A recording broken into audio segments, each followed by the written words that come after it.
Hello. Hello. Welcome in, everybody. Welcome in, welcome in. Hello. Who is here? Hello, Lankuri. Lankuri, you were first. You were indeed first. You were before me. What the heck? Good job. Hello. Hello, Oroshiro. Hello, Nightmind. And thank you, Nightmind, so much for the 3 months resubscribe. Thank you so much. It means a lot. And it's been 5 months already. That stresses me out. Time is passing too quickly and I would like it to stop.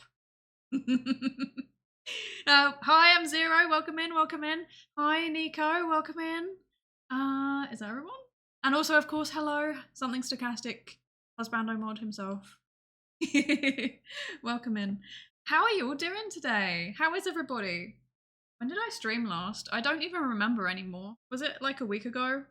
I think I'm roughly sticking to like the 1 stream per week on average thing that I tried to set myself, but I'm not sure if I'm doing a good job. I'm doing my best. How are we all doing? Once those 3 months of Apple TV, I forgot that was a thing. Oh, hi Fi, welcome in, welcome in. You're only saying hi to Husmod. Oh, okay, understandable. Have a great day. There's like a thing going around on Twitter, where it's like, oh, you can't say that you're in a relationship when you're a VTuber because of idol culture, and you know everyone will hate you and they won't want to watch you anymore. And I'm sat here like, okay, sure. Just make him part of the community. This is the big brain move. This is why everybody fails. They don't think to integrate, you know? Yes, for those who are unaware, there is a promotion right now that gives 3 months of Apple TV if you sub. Yes, there is indeed. There is indeed. I saw the email and I was like, huh, that's cool. And then I forgot because I don't want Apple TV, so yeah. Idol culture's a little crazy. Yeah, it is, isn't it? It's quite intense. It is quite intense. Yeah, the whole purity standards and stuff like that. I don't know how people do it. It would be too much for me. I'm too like, I feel like I'm just bad at like hiding things. I'm just too bad. Even like the anonymity side of it, I'm not great at. Let's be honest. But you know, it's fine. The good thing about like indie VTubing is that you don't need to think about those things. Yes, not a real VTuber, shaking my head. So true. I am actually just like, I'm not even a VTuber. This is actually just what I look like. It was a camera the whole time. Sorry everybody. Today's a good day. I cleaned my room a little. Nice, good job, good job. I have not cleaned my room. My desk is in a bit of a state right now. I'm glad you can't see it because yeah, it's not great. It's kind of a mess. The true play is to become parasocial over your Oshi's partner. That's actually what's happening. Explain to me why this is. No, this is actually happening. I don't know how to feel about that. I have a theory. Sometimes I wonder whether you will like him more than you like me. But then I've come to the conclusion that I think you will like us equally, which is good. He he does a lot of stuff behind the scenes. Like every time I'm like, oh, is this tweet cringe? Would you check it for me? He's like, yes, I will check it for you. I appreciate. Oh dear. I've started internet to stop paying for TV and I ain't gonna start. That's exactly my thinking too. Like, it's, no, I don't want to. I get all of my entertainment from Twitch, to be honest, a lot of it, and YouTube. Let's be real. I don't need TV. It's overrated. And anime, actually. We started watching anime again. That's exciting. We started watching like the second part of the Nier Automata anime. We started watching that, so that's good. I have once again got anime in my life. Whether we will continue is another story because I'm so busy at the minute. It hurts. The Council of Humanity waits. They certainly do. They certainly do. There is nothing suspicious about the Council of Humanity. Now, some people would say that the Council of Humanity is a conspiracy theory. However, that might not be the case. Conveniently, today, we're going to learn about why people believe conspiracy theories. Rate my segue. That was an insane segue. Good job. Thank you. Oh dear. You guys got time to watch stuff? Honestly, no, but you know, trying to have a few episodes here or there so that we don't lose our minds. It's yeah, it do be like that. It do be like that. Grad school be grad schooling. Scamdere, cheating detection mechanism. Exactly. Yes. Today we're going to be learning if Scamdere explains conspiracy theories. It all adds up. Does Scamdere explain Council of Humanity? Perfect. It all makes sense. See, everything is interconnected. We live on a plane. It's all interconnected. The force binds us. Yes. I swear. The Lego Star Wars streams were educational after all. Oh, we live in a society. Exactly. We live in a society. Oh no. Okay, yeah, so I think that this is a paper that might have a lot of like cognitive psychology in it, and I don't know anything about that, so this is going to be fun.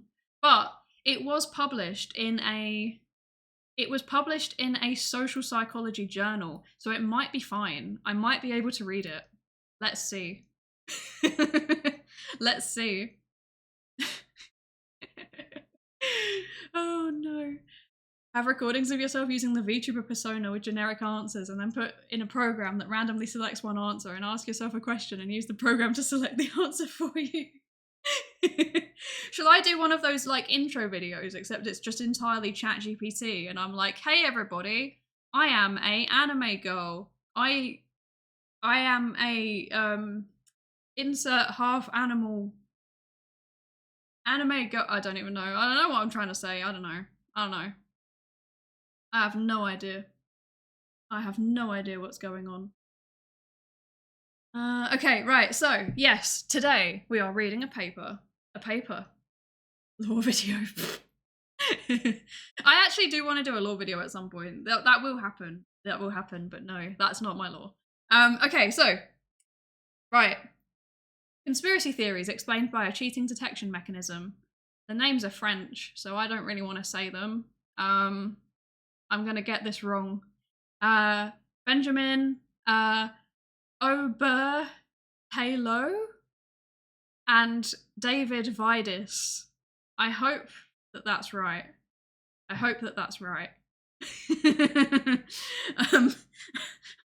probably not. But yes, so this is a review article. It was published in...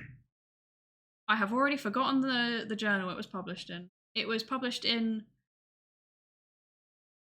Social and Personality Psychology Compass. Okay. It was published in Social and Personality Psychology Compass. And it's basically summarizing all of the evidence around, I assume, cheating detection mechanisms. So, you know, how we're aware of cheating and how we process whether or not cheating is happening. And then also around conspiracy theories. And I assume it's going to kind of like merge the two areas together to argue that conspiracy theories are... Like, we detect conspiracy theories, or we think that there are conspiracy theories, and that is explained by the same mechanisms as the thing that makes us detect cheating, or, you know, makes us aware that there may be cheating, or incorrectly perceived cheating. So, I think that's what this is going to be. I genuinely haven't read the abstract, as usual. I'm jumping into this blind. I have no idea what's going on. So that's good. Hi! Is it Seon or Sheon? Tell me, because I've heard two different pronunciations of the same name before. But hello, welcome in. Finally made it in. We're very, very happy to have you. How are you doing today? But yeah, so conspiracy theories explained by a cheating detection mechanism. Let's go. Right, abstract. Seon. Okay, cool. Seon. Got it. Okay, so abstract. Right. We're just going to read this, and then I'll give some thoughts on it. Research on conspiracy theories sometimes tends to pathologize the phenomenon with a focus on the impact of sub-pathological predictors. However, socio-political factors also play a significant role in predicting belief in specific conspiracy theories.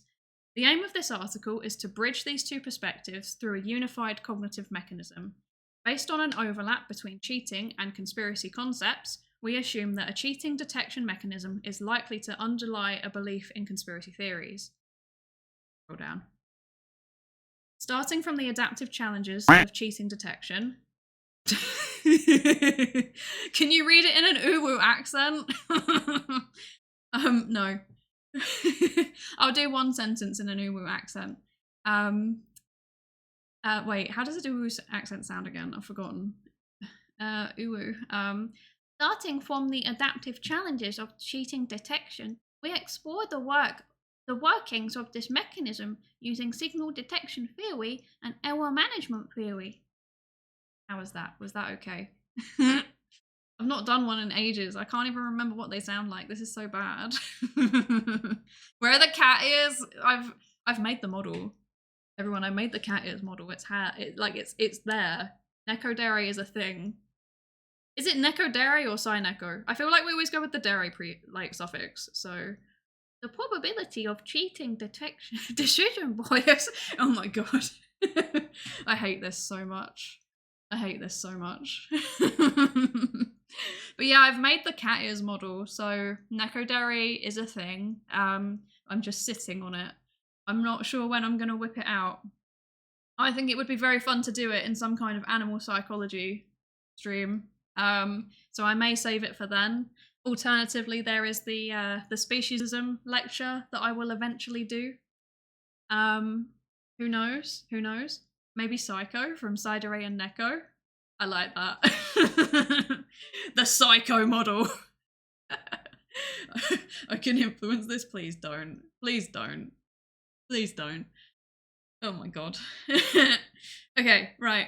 Where were we? I'm already lost. This is... Okay, I told myself there's no way that I'm going to get distracted this time. Nah. The distraction is real. Dead Internet Theory. Dead Internet Theory is both of our favourite though, isn't it? Agreed on the intrigue of Dead Internet Theory. Conspiracy theory thrive... Oh my gosh. Speaking. Conspiracies thrive in the shadows, and it's fascinating to ponder the underlying motives and mechanisms of play. It's interesting though, right? Because so AI makes it so much real. That's the thing, right? It's not even like it's one of those really interesting ones because it blurs the line between conspiracy theory and conspiracy fact, basically, right? Because yes, there are objectively a lot of bots now. Like it's super, super easy to set up bots. And AI has made that even easier. But I think the conspiracy theory element of Dead Internet Theory, like just saying like there's loads of bots on the internet and most of it's just trash, like that's not a conspiracy theory. We're probably going to get to this in a minute, but like the definition of conspiracy theory isn't that there's some kind of thing. It's not just like describing this is a phenomenon that's happening. It's saying that the phenomenon is happening. It's saying that the phenomenon is happening because it is being manipulated by some kind of like secret shady group and they're trying to do something specific. The thing that's weird about Dead Internet Theory is that it kind of works either way. Like it could just be that loads of people are just creating trash. And just people are creating trash. Or, you know, it could just be like a function of the market, basically, the free market. You know, people want to advertise their stuff. And so they've set up bots to automatically advertise their stuff, and now the bots are advertising to each other. That's not necessarily a conspiracy theory. The conspiracy theory comes where someone's doing it for a reason. Hello, Psydere. Hello, chat. Hi, Lord Basil. Welcome in. Thank you so much. 6 months. Thank you. It's been 8 months already. I'm aging. I'm aging. There's going to come a point where it's going to be 12 months and I'm going to be really stressed. Anytime, thank you. There's more people on the internet. That's true. Yes, that is very true. And it is it's plausible that enough people could just set up bots spontaneously for some random reason to just end up that they eventually start responding at each other, right? But yeah. It's the element of somebody or rather a group manipulating something that makes it a conspiracy theory. Although saying that, sometimes it can be an individual. There's loads of like conspiracy theories about like, you know, like Bill Gates and stuff, right? So yeah, Boltzmann brain. Yes, the Boltzmann brain in itself is not a conspiracy theory, but if you were to manipulate the quantum field as to purposely create a Boltzmann brain for your own malicious goals, then that would be a conspiracy theory. Oh my gosh. But yeah, I think we're going to get to the definition in a bit anyway, and I'm probably getting ahead of myself because I do that sometimes. Yes. Osmod, I am the influence, not a bad influence or a good influence, just the influence. He is certainly an influence. I think he represents chat's wishes very well. Let's put it that way. He is the representative voice. Like I'm the like the ceremonial head of state. I'm the monarch and he's the prime minister. He's representing what the people actually want. The incorporation of AI and bots into the digital ecosystem has undeniably led to an increased presence of non-human entities, further validating did internet theory. 8 months? I only have 4. You'll get there eventually, Potter. I know you will. Thank you so much for the resub. Also, Hype Train again? The heck? Thank you. And yeah, thank you for the resub, Potter. Again for 3 months. What? Well, I mean, I guess you get your Apple TV, so that's good. Thank you so much for the support. It means a lot. Wait. The once organic, vibrant web now exudes an eerie silence dominated by the automated voices and data exchanges. Yeah, that's actually true though. Was anyone else around for like GeoCities, and like the fandom, like individual fandom sites? Was anyone else around for that? That was like peak internet, I think. I know that there's NeoCities now, which kind of is trying to like recreate it, but nothing's ever come close to that again for me. I don't know. I want to go back to BB forums and close-knit communities away from large corporations. Yes! Yes! The forums. Oh my gosh, that is such a throwback. I spent a dangerous amount of time on forums when I was younger. I put too much information on the internet as well, and I had to go back and like delete loads of it. We all have that moment when we realise, hang on a second, maybe 12-year-old me shouldn't have posted weird things. Yeah. So go back and scrub your digital history if you haven't. It's good to go and check it sometimes. I would highly recommend that. Somehow separate forums are more open and interconnected than segregated communities on Facebook and Twitter. Yeah, it's the algorithm, isn't it? Like it silos you kind of into niches. Like it's really interesting. Because I have like a professional Twitter and then I've got my VTuber Twitter, right? And the things that I see, even though in theory I should be getting the same kind of stuff, but the things that I see are totally different. Like, I don't know, I've never seen anything anime related on my professional timeline, and I never really see anything psychology related on my VTuber timeline. And like the lack of psychology on the VTuber is really, really weird. Like I get so many random like VTuber engagement baits coming up on my home feed, but I don't get anything psychology related or even really sciencey aside from the people that I follow, if that makes sense. So yeah, interesting that. Clearly, it seems like the algorithms in general seem to just kind of like filter you into specific niches, and clearly it has been like, well, this one is a VTuber, therefore VTuber niche, and that's all they've managed to get out of me. So yeah, it's interesting. I was just slightly too young for those things, but I had a vague understanding of them. I think I was on one of those social games back in like the early 2010s though. Yes, I loved those. I was in like, does anyone else remember those games where like you would have to like click on things to like not like cookie clicker, but like you'd like, so for the forum people, you'd put it in like your forum signature. So I was on one that was like about dragons, and you'd get dragon eggs and then you could hatch them. It was very cool. People would click on it and it'd hatch your eggs. I think it was very, very high tech at the time, and now it's like, that's just cookies. It's just basic web analytics. But yeah, those kinds of things were really cool. And then obviously there was stuff like Club Penguin and Neopets and stuff like that. And Habbo Hotel, which I've heard has made a comeback, which is kind of wild. I don't know.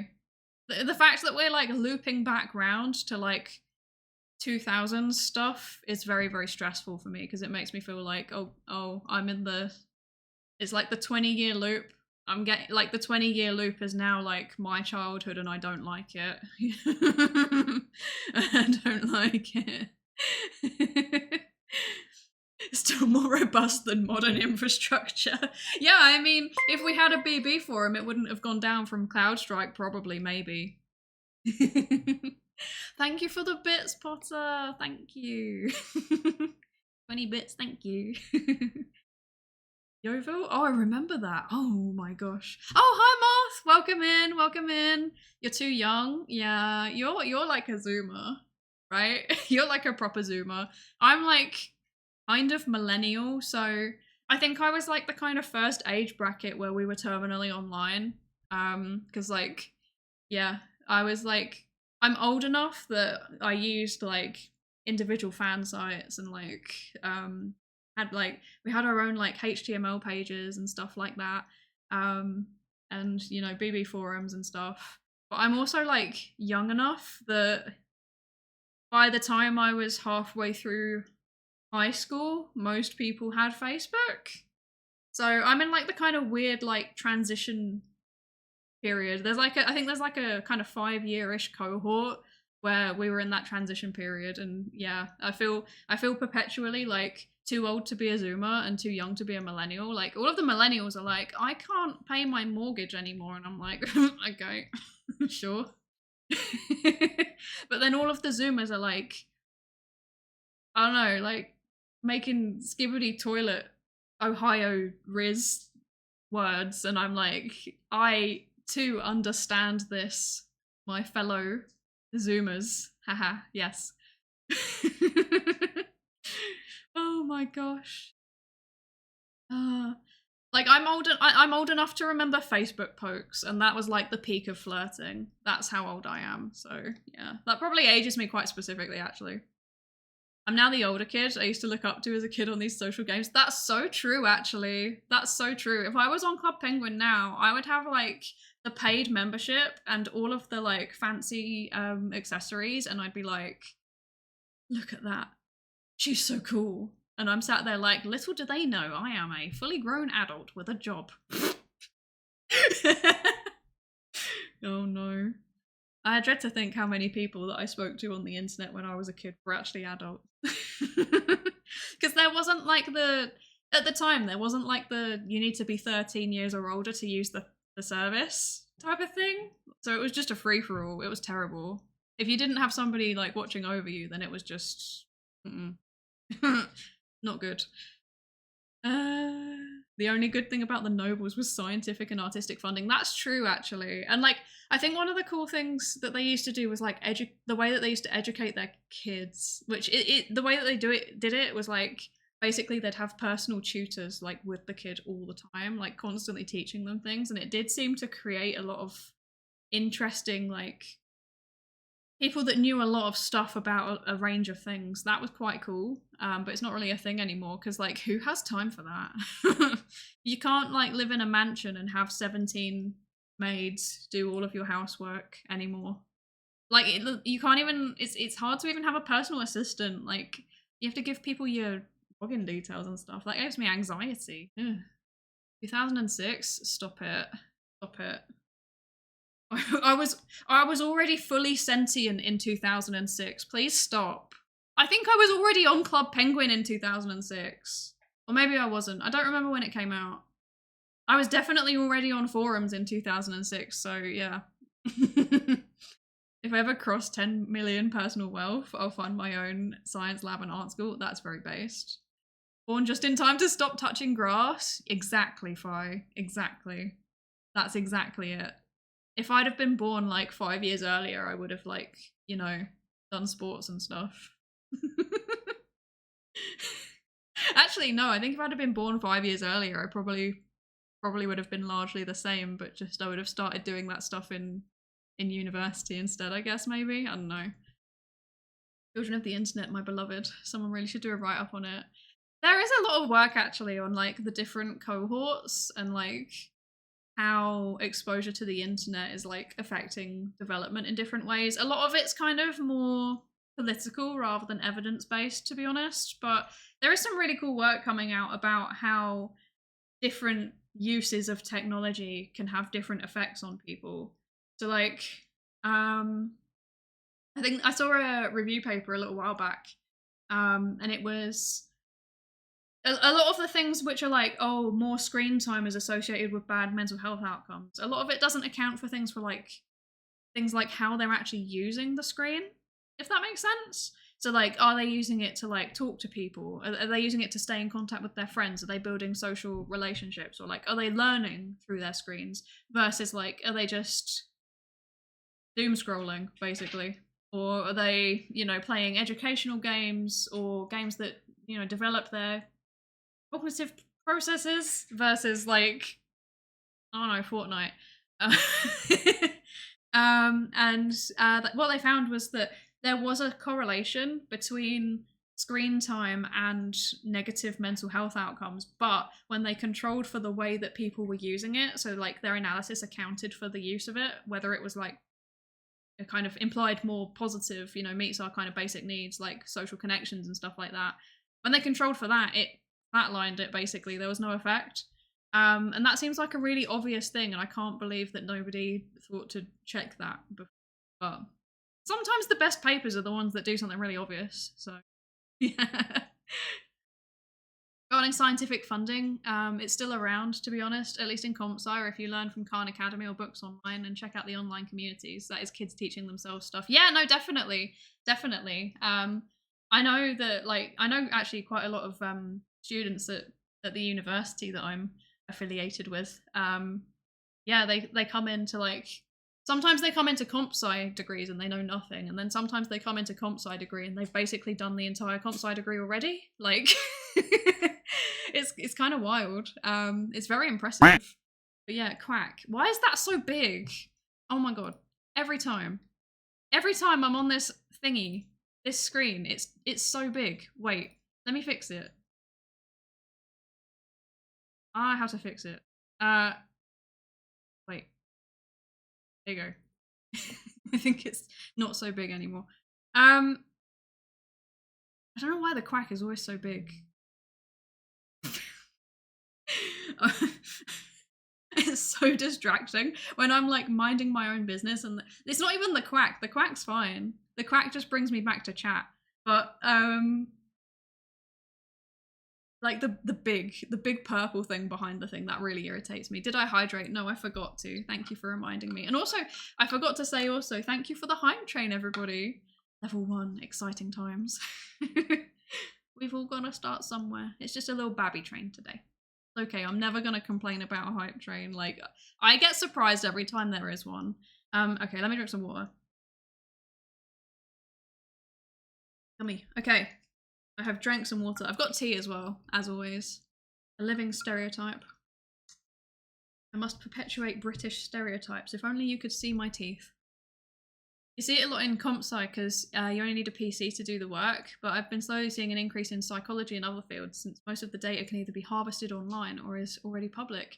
Yeah, as in people learning it. That's definitely true. There's some really good open educational resources as well now.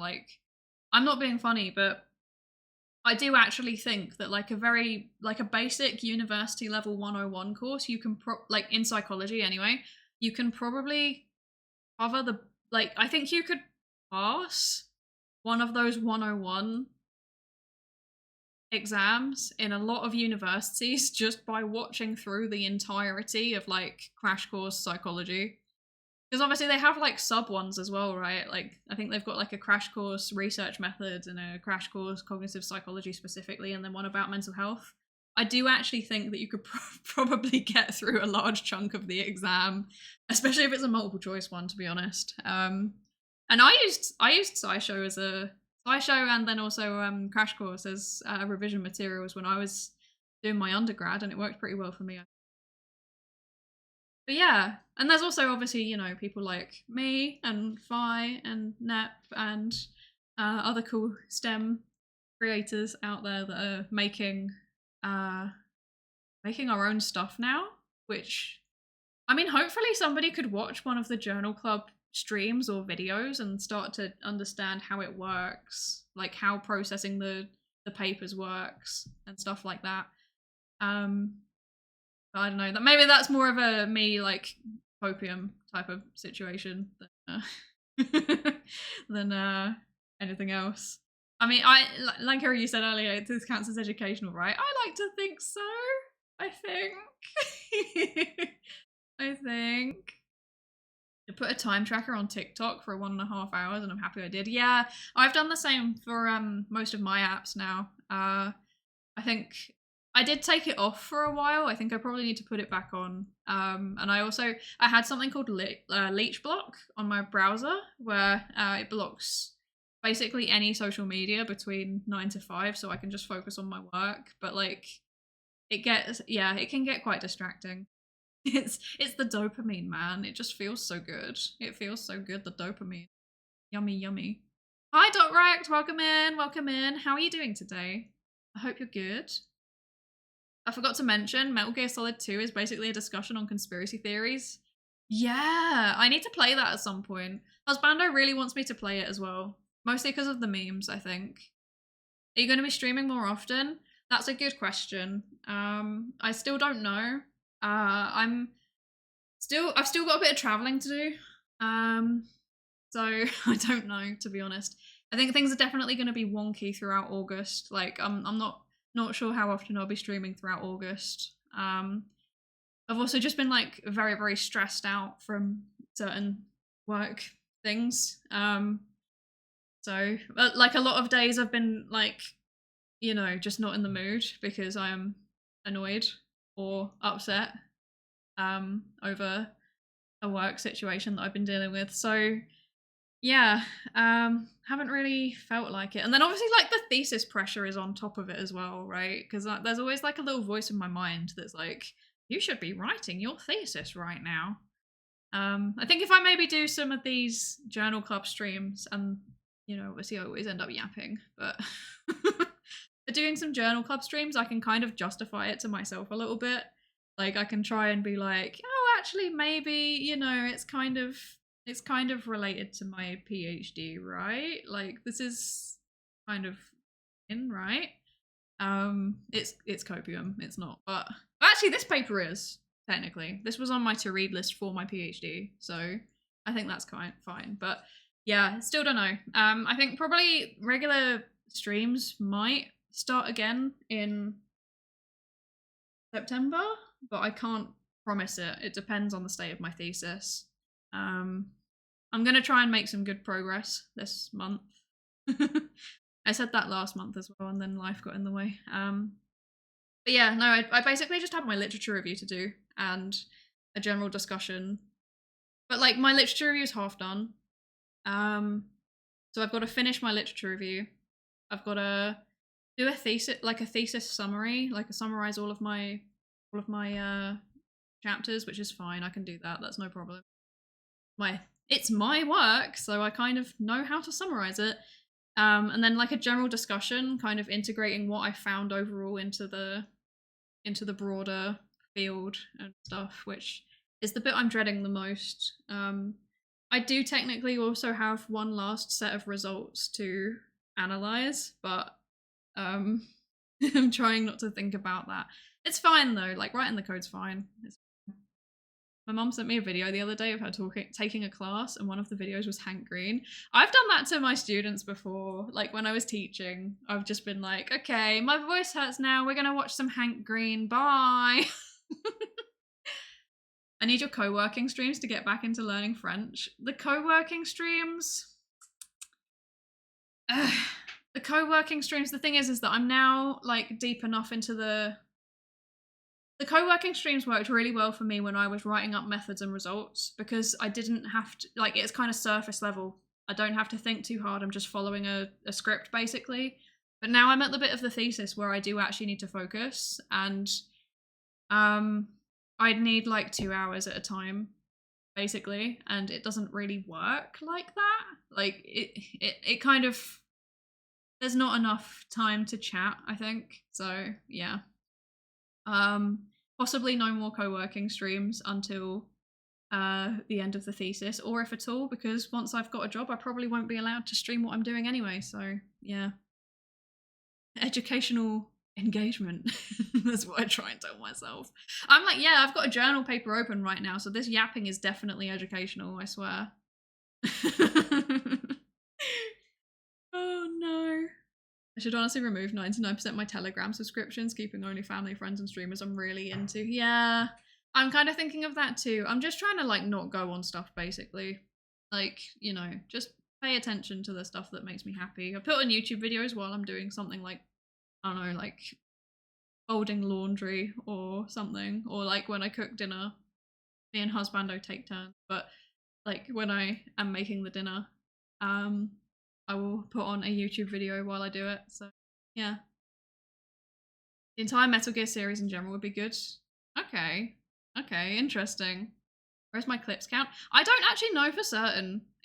I think it's possibly enough for you to get a VIP, but I haven't had the chance to go and count them. But I will do that after this stream. And if you have hit your 20, then congratulations, you get a VIP. For those of you who don't know, if you make 20 clips on the channel, then like if you make 20 clips from my streams, I'll give you VIP.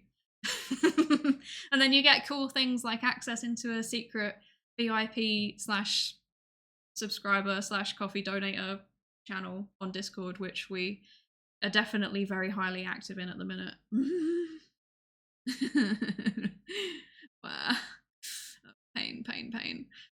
Currently have you on picture-in-picture minimized if you've never used it, or doing some simple admin stuff. That's smart. I like listening to stuff. Like there's a lot of streamers that I put on kind of like in the background because I find them really calming and it's nice background noise, but sometimes I'll just have the video on and I'll mute it. So fun fact, I learned this a little while back. If you have a streamer on in the background and you want your view to count, but you don't want to hear what they're saying, like you've got to do something else or something, mute the tab. Don't mute the stream. Don't do it like in Twitch. Mute it in your actual browser. Mute your browser. Because if you mute it in Twitch, apparently it doesn't count as a view anymore. So if you want to support your favorite streamer by lurking, do that. Fun fact. Need 2 hours and uninterrupted brain cells. Exactly. Are you telling us that Pomodoro isn't useful? No. I'm saying that there's some things that you need to like go deep into, and there's some things which you can do iteratively. And Pomodoro works very well for iterative stuff. So if you're doing like a bit at a time, if you need to like really dive in and like understand things that are complicated and, you know, make associations and pull loads of information together, it's better to have a big old chunky session. Obviously, maybe get up and have a break, you know, if you feel like you need to. But yeah, just like really dive in there. Normally that's better. You made most of our dinners recently. That's true. I've been making pasta. My one meal that I don't burn. I'm happy for Psydere as a person getting a job. I'm sad and heartbroken. Psydere as an entity and is streaming less. You know what? No, well, okay. It's a mixture of stuff. It's partially like the shared room setup. Because, yeah, like if husbando has meetings, it's really difficult to navigate, basically. And then it is partially, I don't know what my situation is going to be in terms of like what I can stream. With how I see things going, I think I probably could stream what I will be doing, depending on the specific tasks. Like I reckon I'd probably be able to do like maybe 1 or maybe even 2 days per week of co-working. But regardless, I don't really want to do it while we're in one room.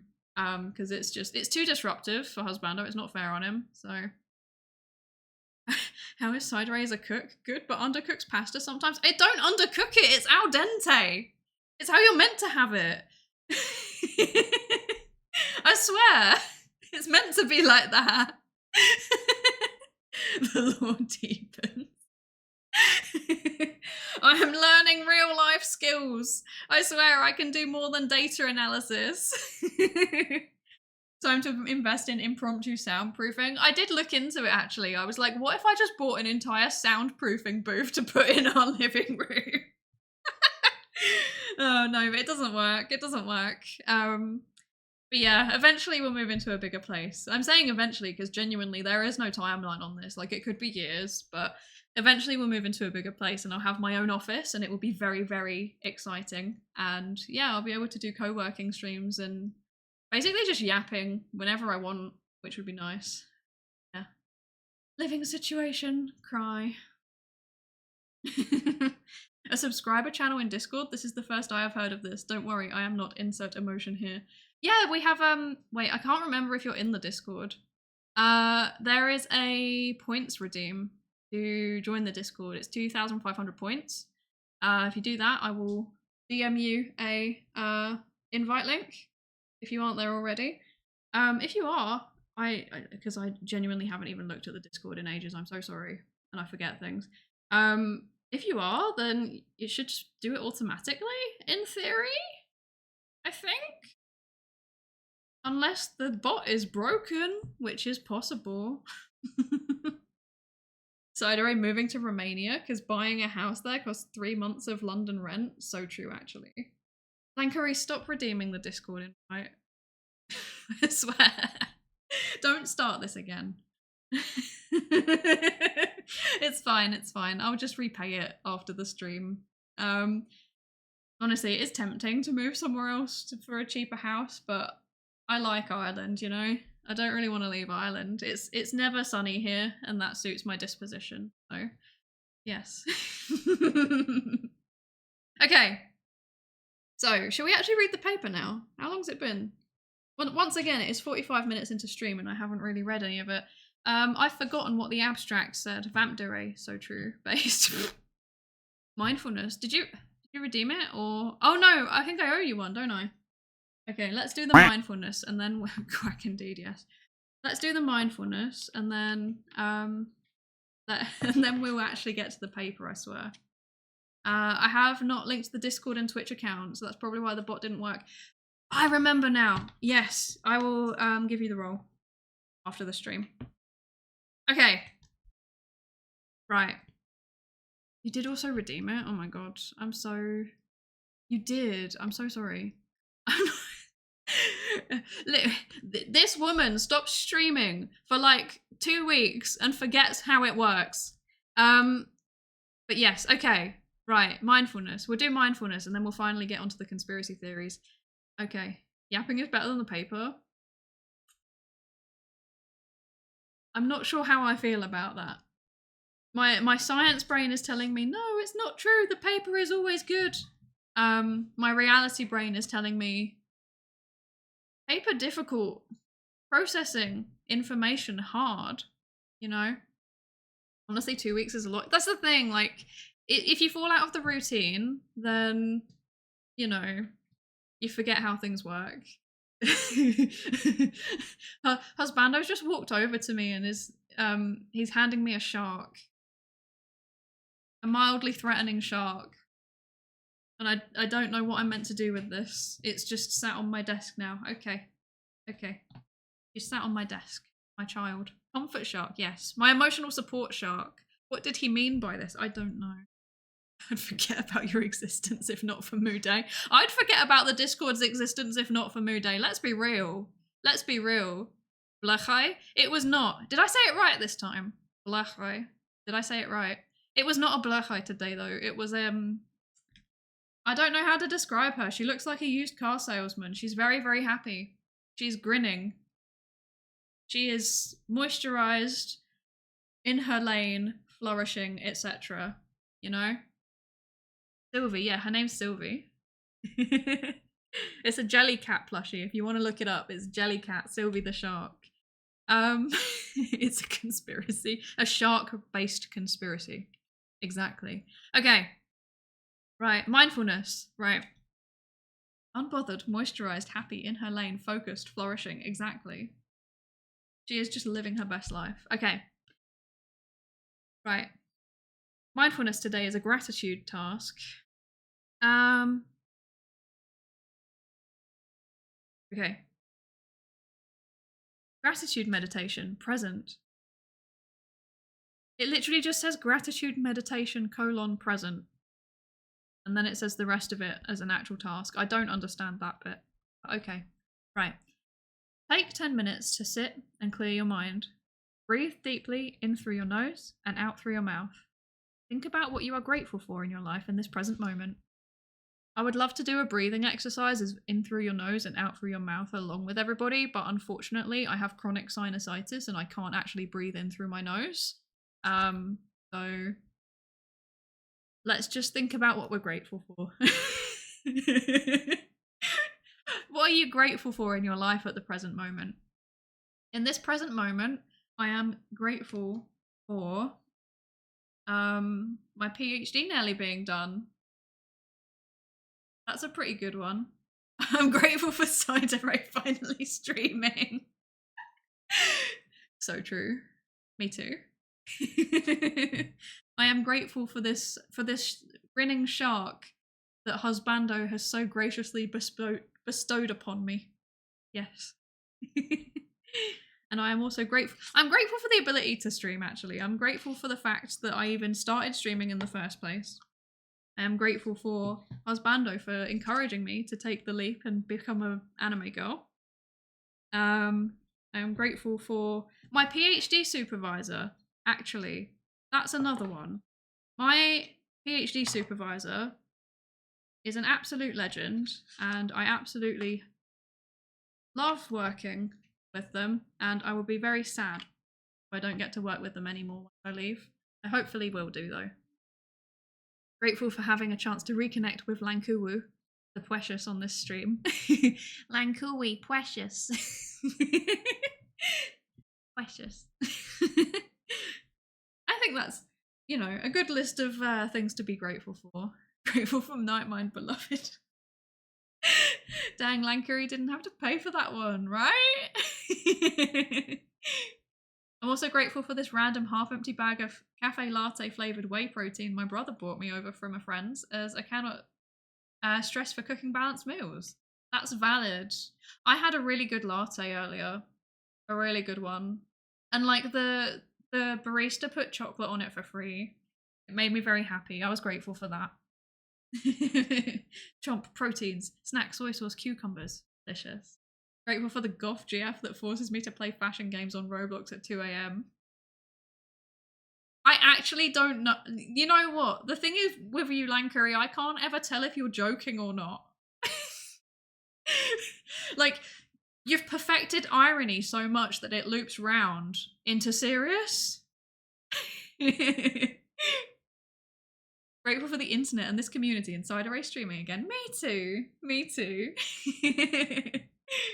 I was about to say the same thing. Lankuri's too big brain for us. Okay, right. I'm gonna have some tea. Tea time. Me. Okay. My mug says have a cheeky break with Kit Kat, and I don't know how I feel about that. When I was younger, I used to be all irony, but now the secret is that I'm almost always being genuine. Yeah, you just be genuine, but dress it up in irony. I think British people do that with sarcasm. I think, people will be like, "Oh, how are you today?" And I'll be like, "I'm doing great." And it's like, but also do you know? Maybe they actually are doing great. Maybe we just sound like that. Anyway, right, paper. Post-irony, exactly. I love post-irony as a concept. It's so interesting. I want to read papers on this eventually when I have brain capacity. But unfortunately for now, we're stuck on conspiracy theories. So let's actually do it. Okay. Right. Let's read the abstract again. Let's actually finish it this time without being distracted by uwu. Don't distract me with that again. Okay. Right. Research on conspiracy theories.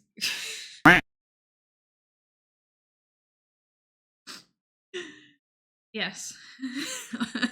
Thank you, Nightmind. Also, it's still so big. Why? Why? Okay, it's behind the paper now. There will no longer be any distracting purple on my screen.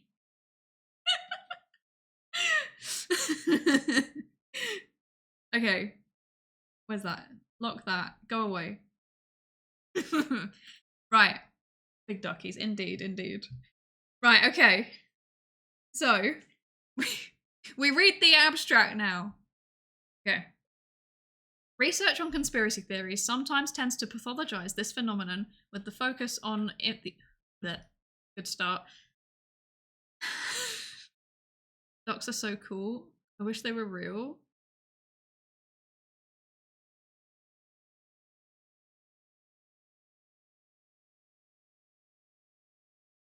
True. The ducks are real, and you can actually take them home. They don't tell you this, but they're free. You can take them home.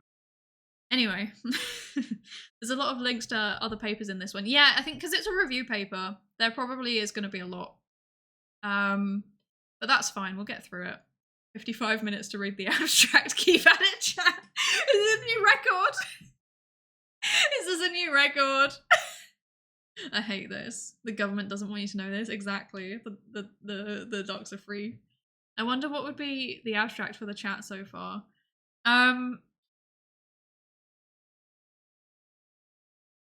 It has been documented previously that streamers are more prone to distraction than the average person. This paper attempts to empirically test this by disrupting a streamer every time she attempts to do anything cognitively intensive. There you go. There's the start of a paper. You can take that and feed it into ChatGPT and it will make something for you. Yeah. Yeah. Volunteer to be in the control group. The control group would just be the science ASMR that I will eventually record, I swear to God. Don't forget that ducks and geese are different species. You can take the ducks, but the geese will take you. I don't know. Okay, here's a bit of husbando mod lore. He's like a goose whisperer. He can like approach any goose and feed it out of his hand, and they will just like be fine with it. It really weirds me out. And also, I'm definitely not jealous. Anyway. Okay. Research on conspiracy theories tends to pathologize the phenomenon with a focus on the impact of sub-pathological predictors. However, socio-political factors also play a significant role in predicting belief in conspiracy theories.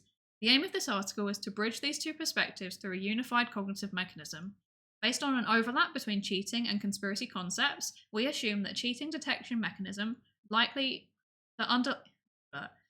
We assume that a cheating detection mechanism is likely to underlie belief in conspiracy theories. Starting from the adaptive challenges of cheating detection, we explore the workings of this mechanism using signal detection theory and error management theory. Scroll. The probability of cheating and decision bias according to the asymmetry of error costs of cheating detection could lead individuals to infer conspiracy theories. This functional mechanism not only explains the links between socio-political predictors and adherence to conspiracy theories, but also helps us to deduce alterations that may foster a stable Oh my god, I'm struggling. There's big words. Also helps us deduce alterations that may foster a stable inclination towards believing in conspiracy theories. These alterations, in turn, offer an explanation for the links between sub-pathological predictors and conspiracy mentality. By integrating the existing literature, our proposed model sheds light on the mechanisms underlying belief in conspiracy theories and presents new predictions to guide future research. There we go. We did it. We did the abstract. Before an hour. I've been streaming for 59 minutes. It did not take me an hour. I did it before the hour.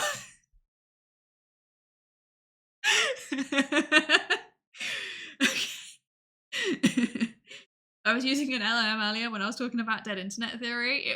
Yeah, I know. I could tell. That's why I read it out in the weird voice.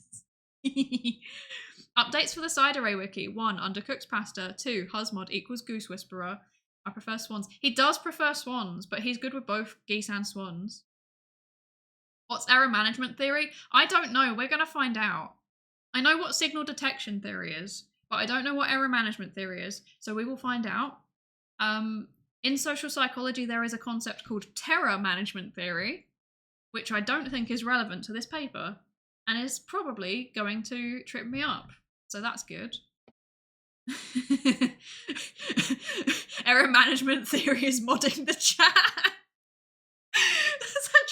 true. Oh no. Okay, right. Parent Management Theory, Parenting Guide by Dr. Psydere. So, kind of.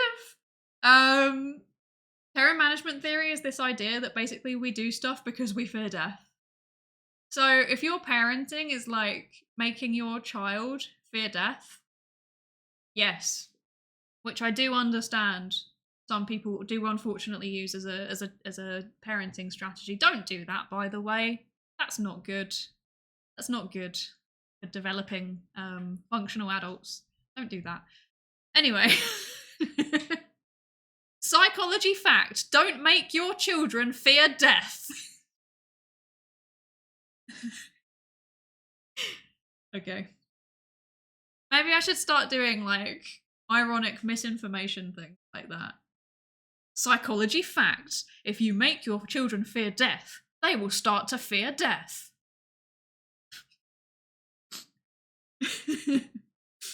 Wow.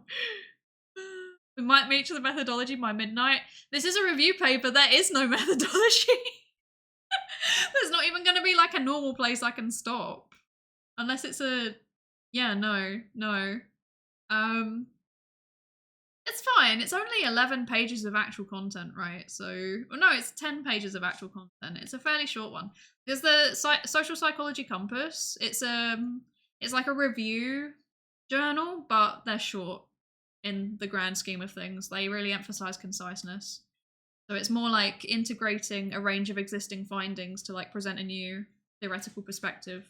That's what they do. It's cool. It's like, isn't this a nice idea? Here's some ideas for future research linked to this idea, and then just throwing it out into the void and letting people do their thing with it. It's quite cool. Quite a cool concept. I had to go to the bathroom and get a snack. Can we start from the beginning so I don't miss anything? The good news is that you haven't missed anything. Welcome to anybody who's just joined the stream. We haven't started the paper yet. Oh my gosh. There's a strange lack of talking about understanding of science and biases, failure to understand stats, etc. as a reason. For example, flat earth theorists. I'd probably say cheating and conspiracy theories as being linked by something even bigger, willingness to break norms. Potentially. I'm not gonna lie. It sounds like you might have read ahead a little bit, Sion. I have not. Or Sion, sorry. Sion. I've got like 4 different pronunciations in my head because I actually know someone with your name, but they pronounce it differently. But yeah, no. Might have read ahead. I have not actually read the paper, so I don't know if that comes up yet. We'll find out. Existential terror is not a valid child rearing protocol. So true. Oh no. Oh dear. Are you sure about that? I'm scared. Psychology fact: scientists have found that human children tend to gravitate towards behaviours that ensure their survival. They certainly do. I used an AI to summarise it since it sounded interesting. That's valid. That's a valid strategy. There's an ad in progress, so I have to stall. I can't even start the introduction yet because there's an ad. This is going so well. No, yeah, that's valid. I know a lot of people are like very anti-generative AI. Yeah. In the VTuber sphere especially, people are very anti-generative AI because of the impact it has on artists. It definitely has its applications in academia, particularly when there's like 100 papers every month coming out in your research area and you have no valid way of actually reading all of them in any way whatsoever. So yeah, that's my opinion. It definitely has some valid applications. I'm gonna go refill my water bottle. Can we pause the stream until we get back? I literally am. I'm stalling. You've got a minute. I'm trying to stall because there's an ad. I've run out of things to say. AI has like 10,000 a month on archive. Oh gosh. Quack indeed. That is a very quack moment. Yeah, no, I know that the field of AI is as a whole, but like even the sub areas within AI. Like, there's no way to keep up with it anymore. There's just too many people doing too many things. It's the same with, to be fair, it's the same with misinformation and conspiracy theory studies. Like, it really exploded during the pandemic, and yeah, there's just too much stuff. And like, there's still stuff being published now from like data sets that were collected during the pandemic. They're still being published at the minute because it took a while for people to analyze stuff or whatever. And yeah, it's too much, so I don't even bother anymore. I look at papers when people send me them, basically, and otherwise I have a backlog of things that were there when I started my PhD, and I'm going to read the important bits for my PhD. And if someone's like, why haven't you included this paper from 2013? I'm going to be like, well, I started my PhD in 2020, so that's why. I had already written it, go away. Even though I hadn't. They don't need to know that, though. Thoughts on using public datasets that were stolen or essentially illegally scraped? It's a difficult one, isn't it? Ideally, there would be a way to like tag something as, you know, this is being shared under this license, do not use it. But the metadata is really, really difficult to collect, right? Like, without going through and manually tagging stuff, how can you know whether or not it can be used? And if you're just relying on stuff that is tagged as being open access, then yeah, there's not as much to work with. I don't think it's ethical to do it. That being said, ethics is not the only force driving forward AI, you know? There's a lot of other forces driving it forward too. So I think it was kind of inevitable that it was going to happen. I would say for research purposes, absolutely not. It's not ethical. And researchers, we have a duty to be doing work that is compliant with how we would. First of all, you know, we're kind of, in a weird way, we're meant to be kind of role models. So like scientists are kind of meant to be role models in that sense. And if we're doing unethical stuff, then first of all, it's not good for science. Yeah, I think the biggest thing for me is that if scientists, like especially ones that are working in publicly funded bodies, if they're doing that, then it means that people in the public have a reason to distrust it, because it's like, if you're acting unethically around this, then how do we know if you're doing other stuff ethically too? Like, how can we trust your processes? And if you look at anti-science beliefs, they tend to be more clustered around minority communities, or, for example, like communities in low and middle income countries that have genuinely been treated badly by science at various time points. So like, for example, anti-science beliefs are more common among like Black Americans than they are among white Americans. And when you look back through the last 100 years of like public health experiments, you understand why, to be honest. You know, things like the Tuskegee syphilis experiments and stuff like that, like the community was not treated appropriately by researchers. So they weren't even treated with basic like human ethics most for a large chunk of the last 100 years. But yeah, that is not helpful because it undermines scientists' place as an authority that you can trust, basically. So that's my general opinion on it. And I think probably a lot of the reason for the distrust around AI is because it's been trained on public data sets that people didn't like consent to being used. But like I said, with AI, a lot of it is being developed by businesses, and there's more than just ethics driving it. So it's a difficult one. Damn ethics committee stalling research. How could they? How could they? I for one wanted to do some very strange experiments on chat, but the ethics board stopped me. So, you know, it is what it is. I'm glad to see I didn't miss anything. Stop attacking me like this. I don't appreciate it. For those that don't know, LLM, that is, yes, like a large language model. That's a text-based AI. So they're the ones that either process and or generate large amounts of language. At its core, it's an extremely complicated text predictor that is guessing which word to be next. Yeah, so kind of like autocorrect, right? Autocorrect is basically just AI. And it has no understanding of the text in question. Yes. It's all just a statistical model. Unsurprisingly, it's all just statistics. Maybe we should have paid attention in our statistics modules after all. I, for one, still don't know what a regression is. Yeah. Anyway. Okay, I'm gonna drink then some we read.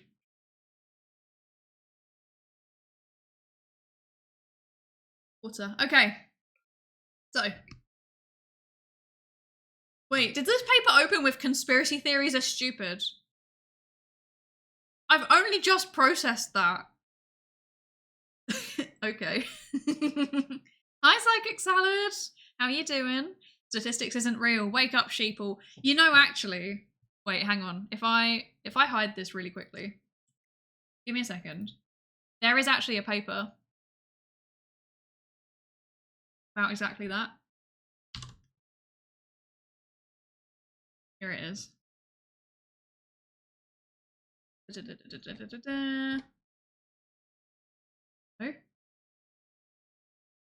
that the right size? I think so. Yeah. Oh, not that one. That one. There we go. It just showed the same thing anyway, but yeah. This one. Do I think the BLS data are BS? The consequences of conspiracy theories. They manipulated exposure to conspiracy theories and then saw whether it affected how much people trusted statistics from a government agency. And exposure to conspiracy theories, I believe, did affect... I might be wrong. Wait. Yes. Exposure to a conspiracy claim has a potent negative effect on trust in government services and institutions, including those unconnected to the allegations. So actually, yes, statistics isn't real. Wake up, sheeple, or at least if you've seen a conspiracy theory. Oh dear. One should also see Cory Doctorow's writings for how media companies are also using public furor over AI to push for more stringent copyright. Yeah, I've seen a bit of that. I haven't seen those specific writings, but I have seen the implications for that already through various channels. We stand writing papers as glorified blog posts. Yes, actually, unironically, yes. Takes me back to the we talked about a weird... Oh, my light died. We talked about a weird paper a little while back that was just like written really casually. It was really fun. I really liked it. I can't remember what the paper was, but it was fun. What would you do if you were reading a research paper and then like halfway through it said, and this is my favourite part, :3. I would be like, did I write this? Is this me? I really want to find a way to sneak a meme into my thesis. I'm like thinking about it, but I don't know what. Oh my gosh, my light is dying. Wait, let me plug this in. I can't see, it's too dark. Oh no. Okay, wait, there we go. Is this working? I hope so. I'm gonna cry. There we go. I think I fixed it. Rationalism in academia is only necessary to keep the paper readable and understandable. Yes, it's true. Except the paper is not readable and understandable. Yeah, Lankiri, you know what's up. I'm big on de-high speeching a lot of academic papers or legalese in law. Yeah, same. I know there's like a push towards lay summaries for papers. I don't even think that should be a thing necessarily. I do think that obviously jargon has its place and it's important that we all have shared terminology, but I would prefer for papers to just be written simply and then to have like a glossary, like in each paper, clearly defining the key terms that you're using. So like if I was writing a paper on conspiracy theories, for example, then I'd be like, oh yes, like, you know, conspiracy theories, blah, blah, blah, blah, blah. And then I would include a definition in the glossary for what conspiracy theories are. That's how I would do it personally. And that's kind of how I'm approaching my thesis. Like I want it to be generally readable, but I guess I've got a little bit more creative freedom with the thesis than I would with a paper. You can make the first letter of every sentence or paragraph spell something out. Imagine if you started reading a paper and then it turns out that all of the sentences, like the first letter spells out like follow Psydere on Twitch. Can you imagine? I might try and do that. Maybe I should try and fit that into my thesis somewhere. I think that'd be very cool. Same people who until yesterday were anti-copyright are now claiming for stronger copyright. Yeah. It's weird how things progress, isn't it? It's very weird. Okay. Paper. Conspiracy theories are stupid. That's it, we're done. That's the end of the stream. Sorry, bye everyone.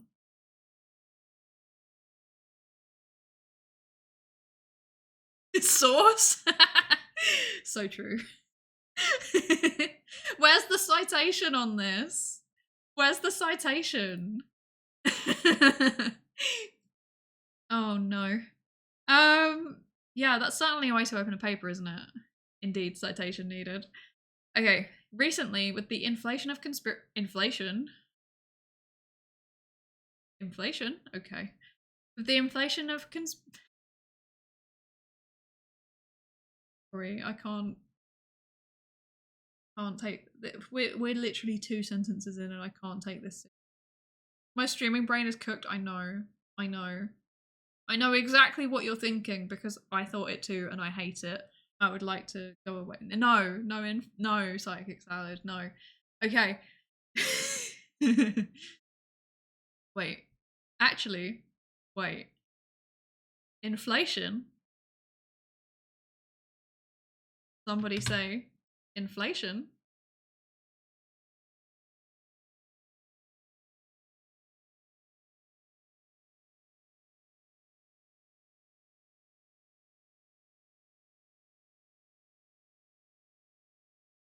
Inflation?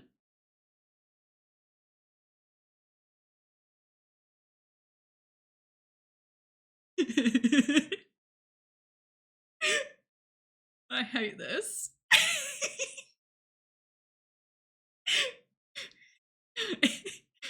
Inflation kink. I love seeing my bank accounts in the millions. Yes! Same. Okay. Recently, I can't even read it.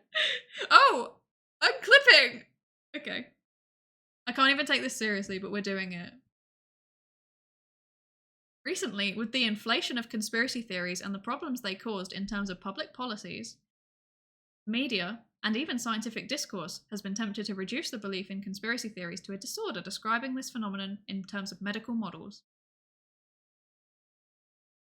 Watch out for the YouTube video, because that's going to be a clip in it, and I'm going to be very proud of it.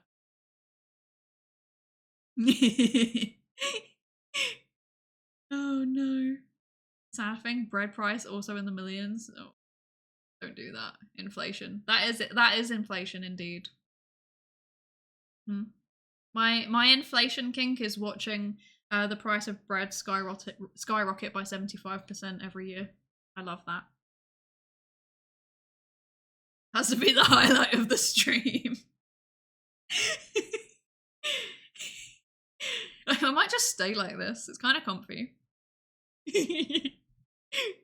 Okay, no. We can't do this. Inflation kink hot air balloon. Hell yeah. Is it Psyorb or Psydere? This is Aubert-Teillaud. This is a good question. Are you gazing into the Aubert-Teillaud? I'm gazing into the Aubert-Teillaud. Okay, no. No more Aubert-Teillaud. This is too much. The bit's gone on too long.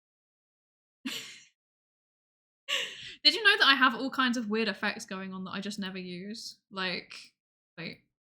There's that one, sure, but I have others too. I never use them. I don't know why. Oh, I broke it. Wait, did I break it? What? Okay. Wait, what? Okay, I've just done something strange. What is this? What? I've done something, and I don't know what. Help. Help. Shade Dere. In Psydere, no, I hate that. I hate that. I have a medical appointment now. Lovely. Have a lovely rest of the stream. Thank you, Lankuri. I hope your medical appointment goes well. Hi, Derry. Yes. Not unlocked? Yeah, this is for when we've not unlocked the character, Derry. character locked, Derry, indeed. I should use this for the wait a second. I know how I can use this in the future. Okay, let's hide again now. Let's go back to normal, Derek, shall we? No more. Wait, halftone, what does that do?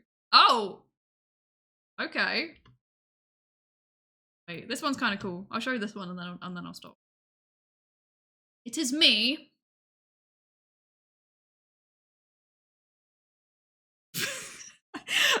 I tried to think of something funny and then my brain went blank, so that was very good. It is me, 1940s Derry. Be there and choose your fighter debates. So true. Void Stranger Derry. This is my magical powers got sapped, Derry, I think. I think that this is it. Jolly good show, Derry. Very good, yes. Derry, yes. I could just pretend this is my goth. Potentially, but no. This is not. It does kind of. Wait, actually, when it's black and white, it does kind of look goth, doesn't it?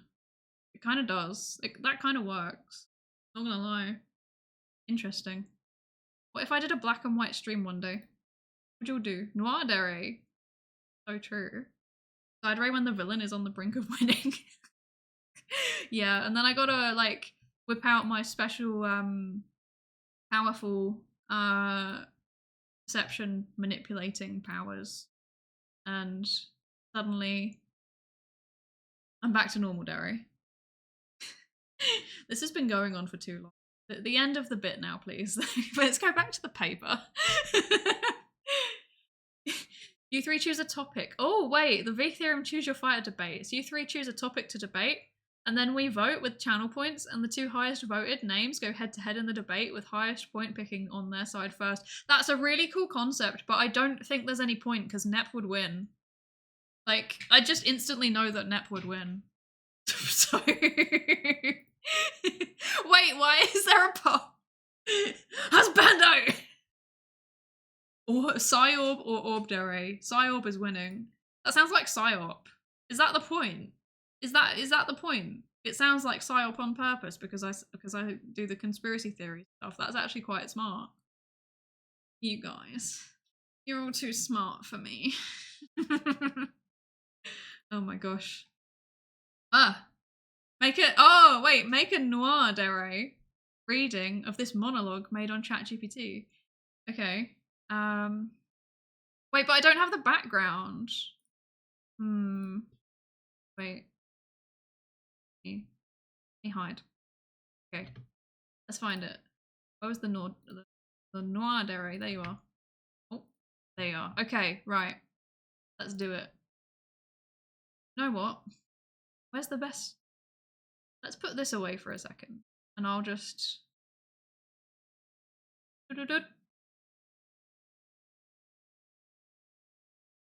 Wait, can I think there's a way to do like a black and white effect on the background as well, but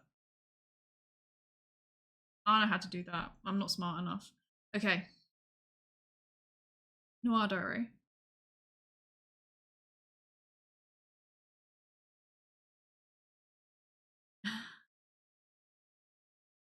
Wait, what kind of voice would Noir Dere sound like?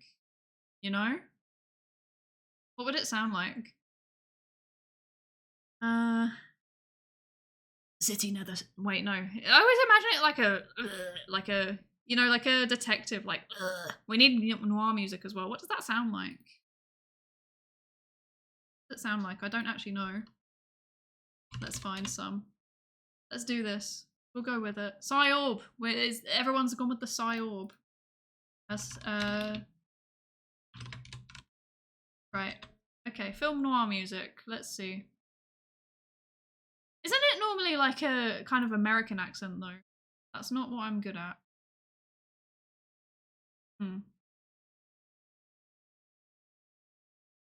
Okay. that's quite loud, sorry. Okay.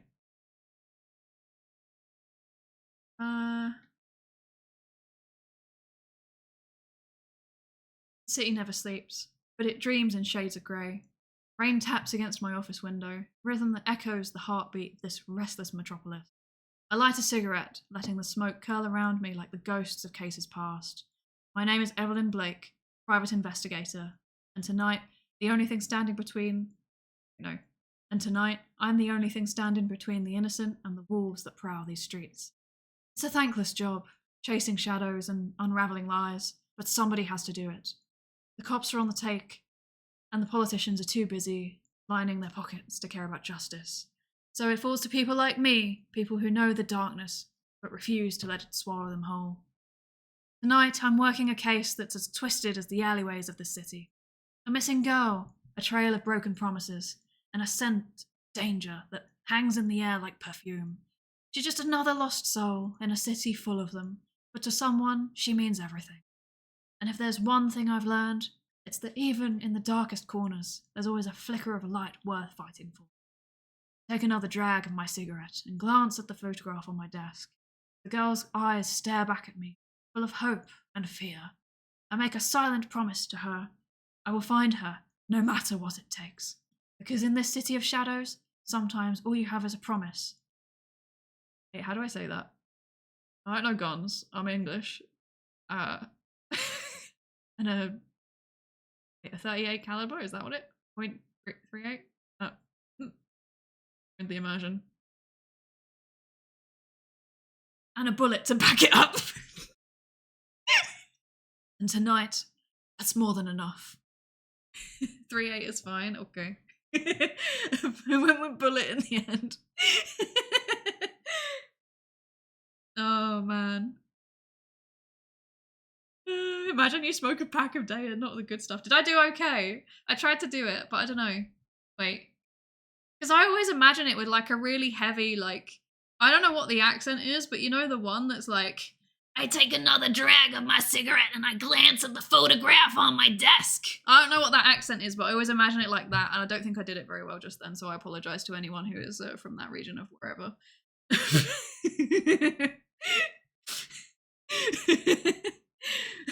I hope you enjoyed this.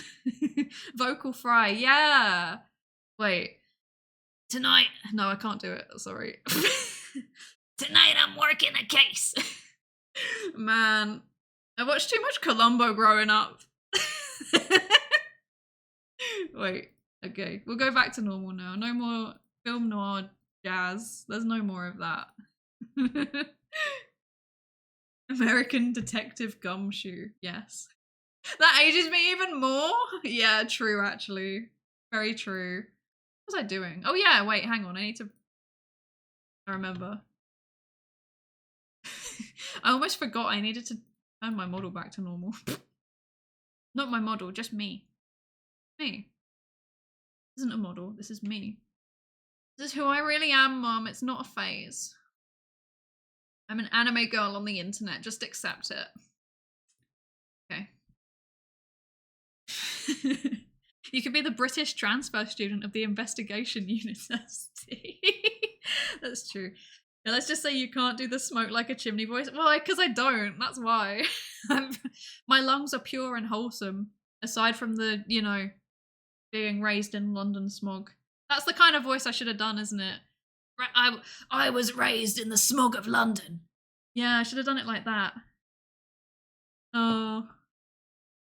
It's a thankless job, chasing shadows and unravelling lies, but someone has to do it. There you go, that's my terrible Cockney for you. Let's pretend that that never happened. I can't do the smoke like a chimney voice, but I can do the I clean chimneys voice, you know? Like, oh, hello. Hello, Governor. I've come to clean your chimney. It's not cultural appropriation if I'm from London, right? It absolutely is. The Cockneys would not approve of this. Okay. I've been listening to the stream for an hour and a half and I still don't know what the paper says, Derry. Don't call me out like this, Mute. Don't call me out. Please, sir, may I have another? Please, sir, can we get on to the actual paper already? I'm getting a bit bored. Governor. Okay. That's right. I'm going to change my stream name to from Psydere to PsyVA because very clearly I've shown my voice acting prowess. Hello, Governor. Yeah. Oh no. Okay, let's move on. No more voice acting. Let's actually do some science. Imagine doing science in a Psydere stream. Couldn't be me. Okay. RPG stream with V theorem. Yeah, let's do it. Oh, can you imagine? What if we all did like I've never done D&D. I'm floating this as an idea. V theorem D&D stream. Potentially.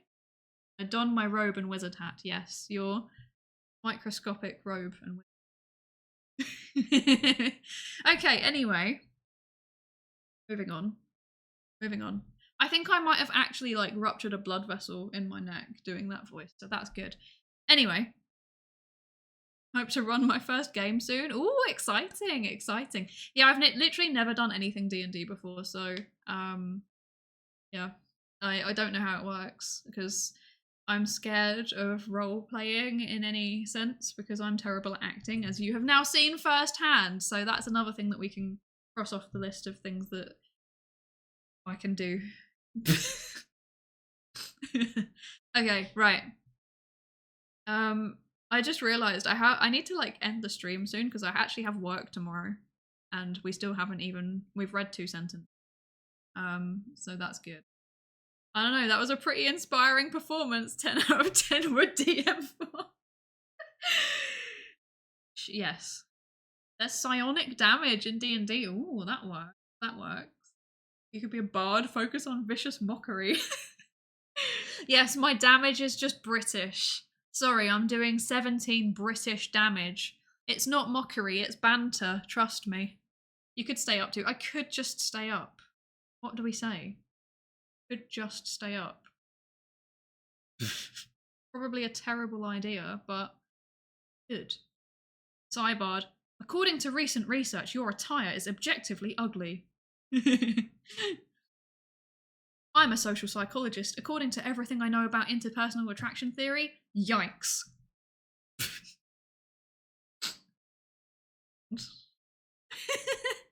What if I did a voice pack that was just like psychology-inspired insults? I love how the entire period where I'm like doing my thesis is just me throwing out really unhinged but potentially slightly creative ideas and then never doing them. That's good. I love that. Someone made a joke build where a high-level bard could kill any peasant NPC just by mocking them. I mean, with some British insults, I think that would actually be possible. Death by roasting. Okay, tea drunk. We are going forward in this paper. So, they're basically saying, in general, the psychology literature has a tendency to say, oh, people believe conspiracy theories because there's something wrong with them. So that's what it means by describing it in terms of medical models and pathologizing. It's like, there is something wrong with you that needs to be fixed. And people are basically, or rather, researchers in psychology are basically saying, well, if you believe in conspiracy theories, then there might be something wrong with you, basically. Or at least that's how the papers are often framed. And to be fair, there's a reason for that. There are genuinely like negative outcomes associated with some conspiracy theory beliefs. And that tends to be where it stems from. So for example, you know, if people believe conspiracy theories around healthcare, then they're less likely to go and seek medical treatment. It tends to kind of stem from that. And I think, yeah, the pathologizing comes in because, like, you know, if you're not going to get medical treatment, and, you know, you could, you know, die because you're refusing medical treatment, then, yeah, there kind of is something wrong there. But historically, quack indeed, yes. But there is a there is a tendency in psychology to kind of see things that are going wrong and then label that as, okay, that's something wrong with the person. And that's a reflection of how we do our research. We focus generally on individuals and how they process information. And that means that when we're looking for where something is going wrong, we tend to assume that it's at the individual level. That's not necessarily the case. There could be a wider systemic thing going on, and we're like labeling it individually when it isn't. That has happened quite a few times, and we're starting to acknowledge that.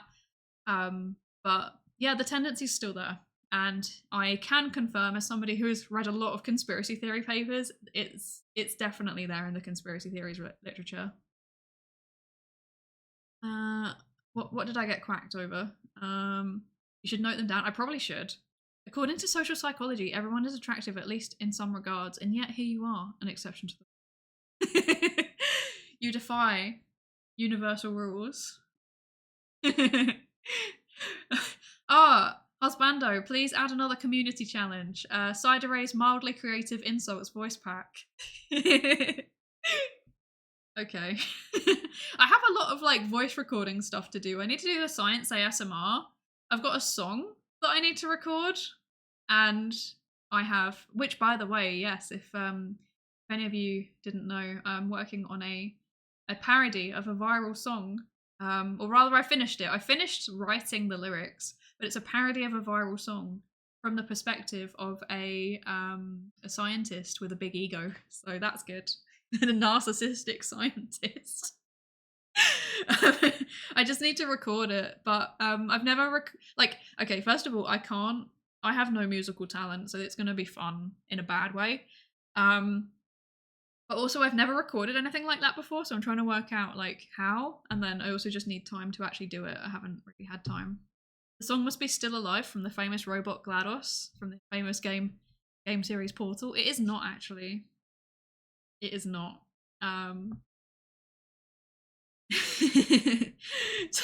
No musical talents. Tell that to the legendary Rich Brian Southerland man. Wow, funny you say that, Fi. The song that I will be parodying is in fact Edamame by Baby No Money and Rich Brian. So you get to hear a repeat of that, but this time with my twist on the lyrics and actually properly recorded rather than me trying to do it live and then stumbling over because I can't rap. I will record it a few times and do the best take and splice it off if I need to. But yeah, I'm thinking I would hope to have it recorded soon, and I think it would be fun to release it for 500 followers celebration. But I can't, like, my life at the minute is being like, wouldn't this be cool? And then not doing it because life, and thesis and brain not functioning. So I'm not committing to it yet, but it's on the table as a potential. Just saying. It would be fun to cover Still Alive as well, though. I should play Portal on stream. I'll play Portal on stream, and then when the song plays at the end, I'll sing it. How's that? I think that's fair. Okay, so in this respect, an important part of research in psychology tends to reduce the belief in conspiracy theories to pathological dispositions. This pathological reductionism is problematic since it hardly explains the incidence of these theories in the general population, and thus reduces the predictive accuracy when studying the phenomenon. Fancy words in that last sentence, but but it's basically just saying this is a thing that we know that happens across a broad swathe of the public. So when you look at polling, depending on how you define conspiracy theory, generally it's around 40% of the public believe some kind of conspiracy theory. And so they're saying if conspiracy theorists or people that believe conspiracy theories have something wrong with them, why is it so widespread? That doesn't make sense. And if you're saying that it's a niche, like, you know, some kind of, you know, something being wrong with people, then you should be able to understand what causes that to go wrong. So like, for example, I don't know, schizophrenia, we know that it's largely genetic. In theory, you should also be able to narrow down some kind of pathway like that. Problem is that because it's such a broad swathe of the population that believes in conspiracy theories, if you're basing what you say about conspiracy theories on the minority who it might genuinely be problematic for, so like the people that deny medical treatment, for example, it doesn't apply to the people that like they kind of believe the theories, but it doesn't impact their behavior, or it does impact their behavior, but only a teeny little bit. So I guess let's take what's something that wouldn't get me demonetized on YouTube. Think. Can't really do vaccines. That would. Okay. So, for example, there are a fair amount of conspiracy theories around psychiatric medication, so like antidepressants in particular. There's a lot of people that say, oh, they don't really, do anything. They're just being shilled by big pharma, and they're harmful even, but people are just saying that they're helpful in order to make more money. That is a conspiracy theory. For some people, they would hear that and be like, I have no opinion either way. For some people, they would be like, well, here's a long list of randomized controlled trials showing that they do work, at least to some extent. Maybe they're not perfect, but they do something. But then there's going to be a minority of people who are like, yes, this is true. And I am going to stop taking my medication because of it. Or in fact, I am not going to go out and take the medication at all because of it. That is the kind of the population that would arguably be the pathological one, because it's kind of harming themselves. They're refusing help for something that they need help for. Especially if it starts to generalize to other things. If people have believe conspiracy theories about big pharma, and then they're like, well, I'm not going to go to therapy because that's medical, and then I'm not going to go even to my GP if I've got an infection and get antibiotics because big pharma. And it kind of it can spiral out of control for some people. And those are the people that it's dangerous to generalize from, because those beliefs are quite extreme and the actions that they're taking are quite extreme. They are like in a 1% of the population. When you look at the majority of the population, they either don't really believe conspiracy theories, or they're just neutral on them, or they do believe them, but it doesn't impact their behavior. To be fair, I could perfectly believe 40% of humanity being wrong. Well, okay, so the definition of conspiracy theory is neutral in terms of whether the conspiracy theory is true or not. So when we're talking about it in the psychology literature, we're not necessarily saying, there is truth to this conspiracy theory, or this conspiracy theory is a lie. We're just saying it fits our definition, like it is a narrative that fits what we would expect. So it's not even inherently that 40% of humanity are wrong. Like, it could be that 40% of humanity believe conspiracy theories about things that end up being an actual conspiracy, I meant that in terms of it has something wrong with them. That's valid. Why? No, don't be rolling for waifus in here. No. No gambling on my stream. We would never endorse gambling. No musical... Oh, wait, no. Why am I reading that again? I've already read that. Free brain cells moment. I just assumed that I'd just forgotten things. I just had not caught up with chat. But because I'm talking about science, we're not talking anymore. Sad. We don't endorse gambling. Exactly. Okay. Particularly the temptation to reduce conspiracism to a phenomenon particular to conservatives because of the... Oh, wait, hang on. Sentence. We endorse waifu trades. Exactly. It's not human trafficking if they're a PNG.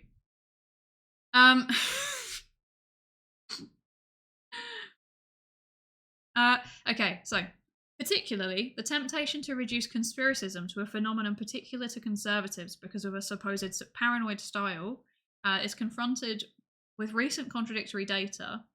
These recent researchers show that individuals adhere to specific conspiracy theories according to socio-political predictors. For example, conspiracy theories that are congruent with their political affiliation, i.e. targeting the outgroup. Yeah, so a lot of the early research was just specifically looking at kind of like right-wing conspiracy theories, or conspiracy theories that are kind of associated with right-wing beliefs. So think climate change denial, or Oh, what was the other one? There was another one that was really big. Obviously during the pandemic, like just general anti-science beliefs related to the pandemic. Yeah, a lot of the conspiracy theories coming out of that were linked to right-wing politics. But yeah, there's this classic paper, this one here. It's like the paranoid style of American politics, and it's where this idea came from. It's documenting like all of the conspiracy theories that are used in I think it was specifically it was American politics, so it was specifically Republican narratives. There is a bit of a tendency to do that historically, like when you look back it's definitely a thing. However, it kind of led to a bit of a skew in the research that we were doing. Possibly slightly, it may have been slightly what's the word, like this bias was already there and it might have been worsened a little bit or like made more intense, like a stronger bias. Yeah, what's the word? I've forgotten the word. What's the word when it like makes something more intense? Like it worsens it, but like neutral. Oh my god, I'm struggling. Intensifies, maybe that is the word. I don't know. I got nothing. I cannot function. But yeah, so there was a bit of a tendency for that bias to be amplified. That's the word. There was a bit of a tendency, exasperated, yes. But I'll go with amplified. There was a bit of a tendency for the bias to be amplified because obviously as researchers, we all have our own biases, right? You know, I have my own political opinions, and so does, you know, the other social psychologist that I'm working with, and so do these people. But it's kind of hard to see our own biases when we're doing research. Like, it can be kind of hard to work out where our biases are affecting the research questions that we're asking. Especially in social sciences, where probably the way that you're looking at the world and the patterns that you're noticing and the things that you're interested in probably also in some way tie into your political ideology anyway. So because of that, there's been a bit of a bias towards researching right-wing conspiracy theories because, let's be honest, a lot of academics, you know, we tend to be slightly more on the liberal end of the spectrum, at least in social psychology and social sciences in general. Maybe we've kind of ignored left-wing conspiracy theories a little bit. There have been papers starting to look at them though, and they are super, super interesting. And yes, basically these papers find consistently that you're more likely to believe the conspiracy theories that match your existing ideology. So say, for example, if let's say hypothetically, I am British and I am a left-wing Labour Party voter, I am more likely to believe conspiracy theories around, you know, large companies manipulating things, because it kind of fits with my political ideology, which is that certain services would be better under public ownership. On the flip side, if I were hypothetically a conservative voter, I'd be more inclined to believe conspiracy theories around, say, for example, minority groups, because I might have a kind of natural distrust of people that are different to me. Yeah, confirmation bias, exactly. It does seem to be quite heavily related to confirmation bias, or also motivated reasoning, which is, confirmation bias is kind of like a subconscious process. Like, we don't really, it's just a thing that happens automatically. We're more likely to make associations between things that we understand already or that we already remember. There's also something called motivated reasoning, which is arguing that it's a bit more of a process, if that makes sense. If we are presented with something that disagrees with our opinion, we have a tendency to kind of automatically push back against it, basically. We have a tendency to want to reinforce our existing beliefs. Yeah, it can be subconscious as a confirmation bias, just like a heuristic, you know, the way that we process information, or it could be potentially a slightly more conscious thing, but kind of semi-conscious in the sense that you're not always aware you're doing it, but it does involve high-level processing. Yeah. Does this make the stream a social experiment? I do wonder whether I could get away with doing an experiment on your phone. I do wonder. I mean, the right wing does have a lot of money to publish their conspiracies, which explains the high level of studies about them. Yeah, obviously, you know, resources and ability to like reach a wide audience. It does play a role. It does play a role. And also like one of the reasons why originally the right wing was thought to be slightly more conspiracy theory leaning was because of the kind of there's more of a focus on out groups broadly in the sense of like I don't know, let's say how can I explain this? Right wing leaning people tend to have a bit more of a tendency to like distrust or be disgusted by things that don't match with traditions, or that or they have a bit of a preference for like a social order with people in ranks, if that makes sense, so like one group above another. Versus people that are left wing tend to have a preference for rather than tradition, like overturning tradition, like actively changing things. And they also tend to have a preference for like a flat structure in society rather than a hierarchical one between groups. Because of that group difference in terms of like the, you know, right wing people thinking about hierarchies, that might explain part of the bias. However, I do think that this might be a function of the types of conspiracy theories that are being measured. Because if the conspiracy theory is like, oh, there is an out group, there is a group of other people that are doing something to us, they are changing something about our society, like that kind of that narrative naturally fits into like a right-wing ideology, right? Versus if you are saying there is a large entity, say for example potentially a monopoly, a corporation that is doing bad things to us, then that's kind of reinforcing the need for a flat structure and, you know, capitalism bad and stuff. I kind of veered off on the end of the explanation, but I hope you get what I'm trying to say. Like, the types of conspiracy theories that people tend to believe are probably different in a way that matches the ideology. And I do think that conspiracy theorizing to some extent is natural, but probably as you go, we do find also in terms of evidence, as you go more towards the extreme ends of the political spectrum, you tend to find more conspiracy theories. So yeah, it's interesting stuff. I find this all very interesting. Obviously I do. I'm doing a friggin' PhD in it. I'd hope I do. But yeah. Oh, Sion, thank you for the Psychologist React suggestion. Thoughts on all of those psychology says stuff that you see on Instagram or TikTok that aren't true, either because no sources, bad reading of the paper, etc. Next time you see one,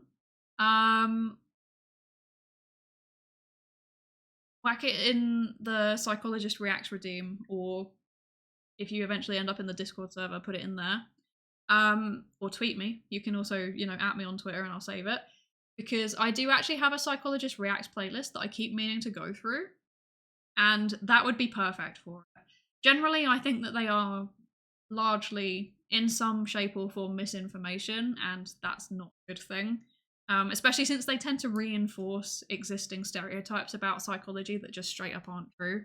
And then when it's a bad reading of the paper, I mean, it's fine. It's fine. I still read papers badly sometimes. It happens to all of us. But when it's a consistent, when it's a consistent thing that keeps happening, I'm like, Nico was talking about you right now. I dread to think what he was saying, but I did see he gave me a shout out, which was very kind. Nico, if you come back to the VOD, thank you. Someone go say thank you to him for me. Oh, for example, the way that you hold your fist determines the kind of person you are. Yeah, those things are just weird. I don't know where this stuff comes from. Apparently there was a thing going around on TikTok recently where people were like, we've changed timelines. I can feel it in the vibrations in my brain or something. So that's a thing. That's a thing. To be fair, big corporations do think bad is practically half of journalism, and the other half is three-letter agency does bad. That's true. That is true. And to be fair, a lot of journalistic practices really don't help with conspiracy theories, because conspiracy theories are interesting, right? Like the idea that there might be some secret big bad thing going out and doing things behind our back. Like, it just, something about it is just like, bruh, that's so fun. I want to read that. And also, it's for some people, it's really, fear-inducing, right? So it's good clickbait. Hi, Phantom! Welcome in. Thank you for the first-time chat. No centrist conspiracy theories out there? I'm sure there are. I just don't know how they would be conceptualized. That's the thing. I think there's, like, centrism... I mean, when you're... Okay, so in itself, like, the kind of Western two-dimensional, this side is progressive and socialist, and this side is capitalist and... tradition orientated. That in itself kind of is problematic, right? It doesn't apply across all cultures. And also on top of that, centrism is almost like the kind of default, right? It's the way that a lot of either centrism or like apoliticism, like, yeah, those two things are kind of inherently embedded into, especially like, university culture. It's always very like, respect everybody's opinions, and capitalism a little bit is fine, but also, sharing knowledge openly is also good, and stuff like that. So, I don't know. There are conspiracy theories that people tend to believe regardless of their political orientation. So, like, health-related ones are a good example. There's a lot of conspiracy theories about health, so yeah, vaccines, medication, etc. And from what I've seen, it depends on the specific topic, but overall it seems like there's not really a consistent, like, if you group them all together, it kind of evens out. There's not really a political bias as far as I can tell. But yeah, it does depend on how heavily the topic's politicized as well. Like, I'm sure there is conspiracy theories about something not political, which is just believed a little bit by everybody. Actually, saying that, I think a good example from the British context is probably the, like, Princess Diana type of conspiracy theories. So for those of you who don't know, in the 90s, I think it was, there was a like, the royal family had a moment. I mean, the British royal family is always having a moment, but they had a real big moment where there was this woman, Diana, who was married to then Prince Charles, now King Charles, and she was really, really popular, but there was loads of drama going on behind the scenes. There was, like, affairs going on with both of them, and then they split, and I don't know if they got divorced or they started the process of getting divorced, but it was a big drama because that's, like, you're not meant to get divorced if you're a royal in the UK. And then Princess Diana died in a car crash. They've been having a lot of problems with the paparazzi and stuff like that, but the official explanation is just they just were driving through a tunnel and they just crashed. There's no specific reason for it, as far as I understand. It was just a freak accident. But there are lots of conspiracy theories saying that it was done on purpose. There were, it might have been done by her affair partner because I think the affair partner was, like, from a Muslim background, and there was rumors that the family didn't like it, or that it was done by the royal family because they didn't like it, or it was done on purpose by some kind of foreign entity. There's also conspiracy theories about she's secretly still alive and, like, it was a body double, or that it was, like, an event that was planned in advance, make it seem like everything had gone wrong, and then it actually hadn't, or it was a way to just, end it, like, as in end the whole drama around the royal family in a way that's going to make people forget about the divorce. But yeah, the interesting thing is that people tend to simultaneously believe the conspiracy theories about it was done, like, it wasn't an accident, it was done on purpose. She died and there was some kind of malicious reason for that. people tend to simultaneously believe the thing about also she's still alive. Which in itself is really interesting. Like, she can't be alive and also be dead. Mittens, thank you so much for the 5 gift stubs. Thank you so much. Hi, how are you doing? I hope you're good. I hope you're good. Thank you so much. That's so kind of you.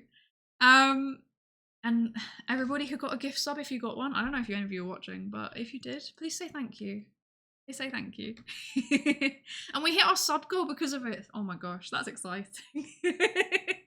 Thank you. No problem. Thank you. I've lost my train of thought though. Oh yeah, Princess Diana. But yeah, Princess Diana theories tend to be believed by people in the UK regardless of their political orientation. So I guess that's an example of a centrist conspiracy theory. I don't know. Because like in a way you kind of have to like to some extent endorse the royal family, but you also have to be open to the idea that the royal family is corrupt.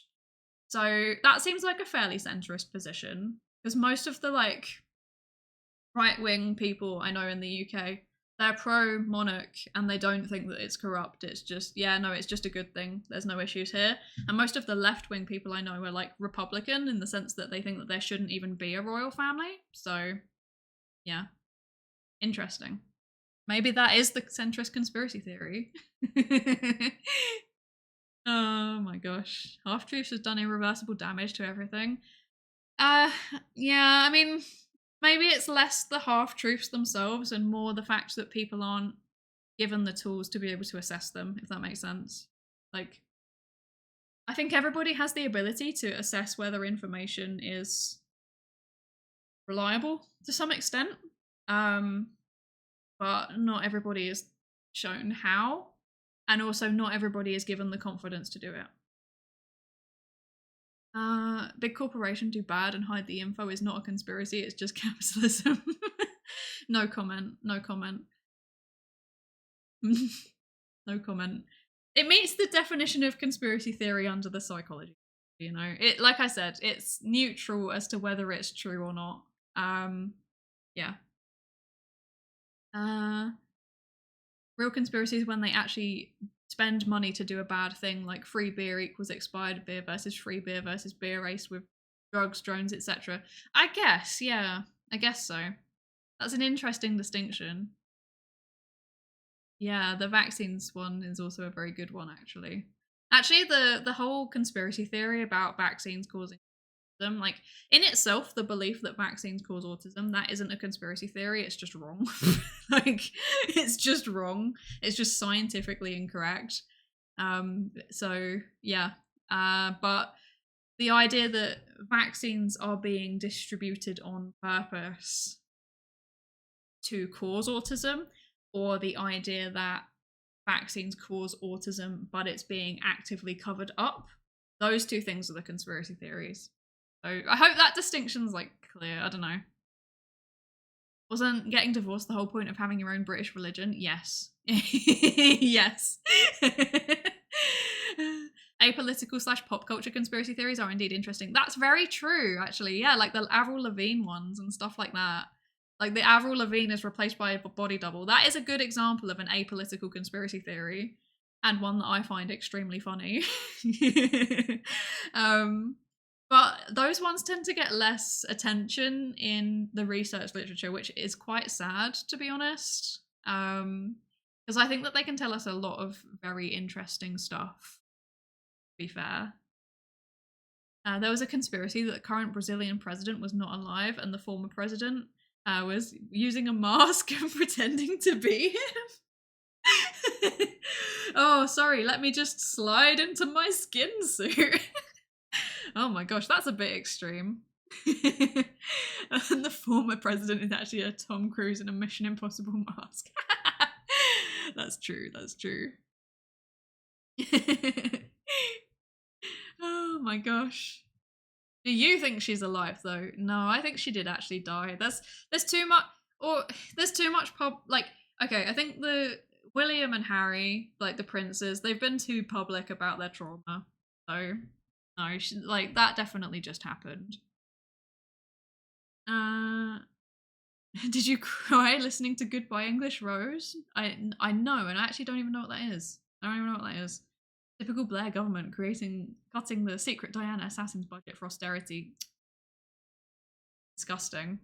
Disgusting. Although I feel like the coalition government, the Tory Lib Dem one, would have been way more into the austerity, cutting the assassin's budget. Very upsetting. I had a career ahead of me as a royal assassin, and then yeah, I never got my moment. Extremely sad. To be fair, vaccines are distributed on purpose.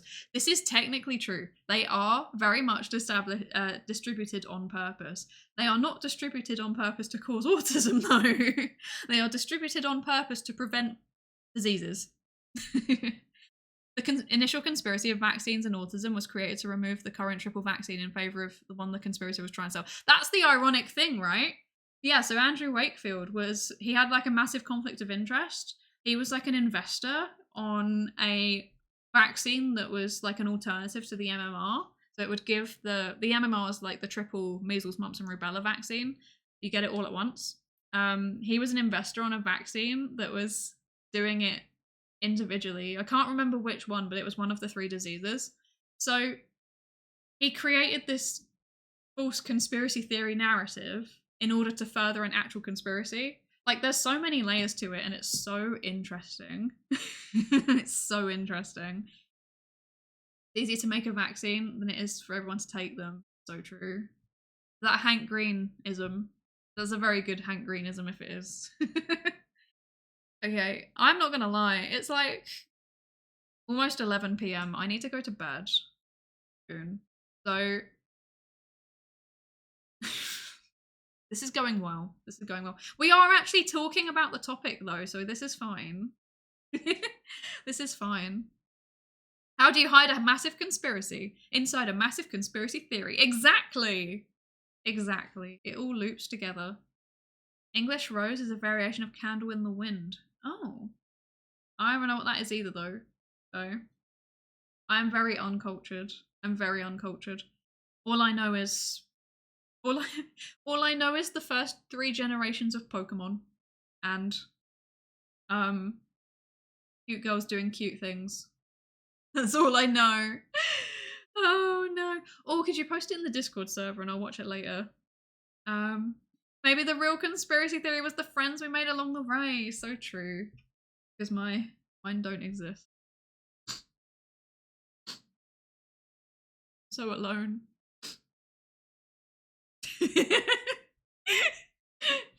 I can't even do it as a bit. I'm so bad at this. Okay, right. So, in other words, we're going to this again. We're going back to the paper. In other words, apart from pathological predictors such as paranoid ideation generating a global conspiracy mentality, socio-political factors are also likely to determine the belief in specific conspiracy theories. In summary, 2 approaches are juxtaposed in the literature. On the one hand, an approach that focuses on the link between pathological or sub-pathological predictors and a general disposition to conspiracy theory. And on the other hand, an approach that focuses on the link between socio-political predictors and this belief in specific conspiracy theories. Yeah, because there's this idea that there might be like a personality trait. So that's what it says when it says pathological or sub-pathological predictors and a general disposition. It means that there's this thing called conspiracy mentality, which is the idea that there might be a personality trait, which is just people's propensity to believe conspiracy theories. It's like how likely they are to believe a conspiracy theory if you present it to them. So yeah, there's like one side that are like, yeah, it's like there's something wrong with you, and like that, you know, there's this personality trait, and then there's a kind of other general approach. These aren't conflicting. Like sometimes you see them at the same time, and actually a lot of studies will measure both conspiracy mentality and specific conspiracy theory beliefs. But yeah, the other approach is to look at how, for example, political beliefs or your thoughts about how society should be structured, how those instead link to conspiracy theories on specific topics. Okay, I'm not gonna lie, we've talked about this a lot. I'm tired. My throat is starting to hurt, and it's almost 11 p.m. and I think it's past my bedtime. So I think this is actually a new record for the least far that we've got through a paper. So that's good. But I do think it is time for me to potentially go to bed now. So, yeah. So I can institutionalize my father in a psychiatric ward who spread right-wing fake news to me. No. No. Subpathological means that there's not necessarily a mental health condition going on. It's just that, you know, there's maybe similar traits that kind of overlap a little bit, but it's not disrupting somebody's life enough to classify it as a mental health condition. So like a good example is like, say for example with autism. Oftentimes an autistic person, what you'll observe, like a person who's been diagnosed with autism, what you'll see is their family members will have kind of similar traits. So, you know, maybe their mum is like a bit socially awkward and like doesn't really know how to interact with people, and then like their dad is like really routines orientated, and then it kind of comes together. Or maybe they both have low levels of those traits, so they both kind of a bit, you know, socially awkward, or like, you know, they're a bit more introverted and they also enjoy routines, but like not to the point where it's disruptive, or, you know, to the point where they can't function in any way, or they kind of struggle to do things like work or whatever. And then maybe their child would have a diagnosis of autism. So that would mean that, for example, the social difficulties, they impact their you know, their experiences in school and stuff like that. But yeah, that's kind of what it means. But yeah, it's kind of difficult because it's all kind of just down to diagnostic criteria, which do change over time and are, yeah. I mean, I'm not a clinician, so I don't know how they work. Really, the line between quirk and mental illness is a thin one. I would say the line between quirk and neurodivergence is a thin one, but yeah. Possibly also the same for mental illness, but I don't really know enough. Yeah, indeed. Hi, Richard. Hello. Welcome in. I'm actually just wrapping up. I'm so sorry. I'm just wrapping up. I was literally just getting ready to go to bed, to be honest. But yeah. We did not get very far through the paper. We tried our best. It's fine. Maybe we'll do better next time. So let's see. Where should we go? Where should we go today? Who's streaming? Where should we go? You know what? Nico gave us a shout out, so should we go see Nico? I think we should do that. Wait a second. Wait, but somebody... Okay. We could go raid Nico, or we could go in... There's somebody who's streaming, and the stream title is Brainal Activity is Banned. I think they do workouts on stream. Oh wait, there's also somebody in science and tech who's a VTuber. What the heck? I don't know what's going on here. Okay. What are we thinking? Are we thinking... I'm leaning towards Nico because of the shout out, because that was very kind, so I think we should do that. Okay, let's do that. Let's go say Nico. Say Nico? See Nico. Let's do that. AI streamer partner. Yes, yes, indeed. Okay, raid message. Hey, have you been lurking? For lurking. Night, night. Yes, I hope you enjoy. I hope you enjoy. Thank you, friends. Yes, thank you, friends. Okay, let me work out. How do I raid again? I've forgotten. I don't remember how it works. This is not good. I can do this. I can do this. Yes. Actually, how do I do this? I've only forgotten. This is not good. Slash raid person. I could do that, but I'm in the user interface and I don't want to spell Nico's name because I will absolutely do that. There he is. Found him. Okay. Honestly, 2 weeks off streaming and I just can't function. But yeah. Let's go say hi to Nico. I have no idea what he's doing. If I can't answer my AI's question, I have to restart the level. Heggle. Okay. Sounds fun. Yeah, let's go say hi. Raid and Control V, I'm not able to function that well. There's the raid message again. But yeah, I don't know when the next stream will be. I'm sorry. I have no like schedule at the minute. Life is life. Keep an eye out on Twitter. I will post it there potentially. Or if you're not in the Discord, do that. Maybe it'll be there too. I'm just kind of just deciding. So, you know, the VODs are always up. I always make sure the VODs are public. So, if you miss it, you can always catch it there. But otherwise, yeah, let's go see Nico. Next stream, I hope is sooner rather than later. Yeah, I'll try and make it sooner rather than later. I'll do my best. I just can't promise. I'm sorry. I need to download the latest Psydere update. Yes. The latest Psydere update is coming when I finish my thesis, which will hopefully also be sooner rather than later. But yeah, let's go see Nico. Thank you everybody for joining. See you next time. Bye.